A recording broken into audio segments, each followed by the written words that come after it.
ايه اكتر حاجة عجبتك في الدبلوم؟ كان أكتر حاجة عجبتني نقطة البيزنس.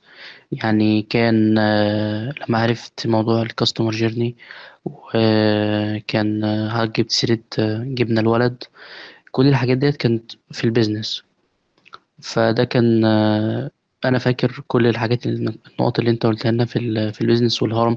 من اللي هو من ساعة ما العميل من الإعلان الأول، بعد كده كام عميل بيجي، كل الكلام ده مم. كبزنس. كان ما كنتش انا عارفه قبل كده، او كنت عارفه بس مش بالاسلوب ده. بس دي اكتر بصراحه حاجه عجبتني يعني. وطبعا التفاعل وال يعني والتاسكس اللي بتطلب مننا. دي كانت برضو نقطه فارقه برضو يعني. طب والله شيء عظيم جدا. طيب لو هتوصي او هترشح الكورس ده لحد، ايه اللي هتقوله له؟ تمام.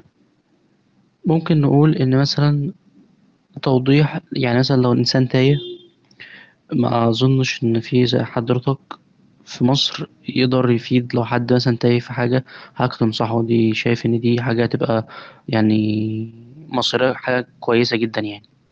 ان لو حد تايه، حد فايته حاجة بتاع، هو يكلم حضرتك مثلا، انه يتواصل معاك في الدبلومة فيعرف ياخد الحاجات اللي ناقصاه.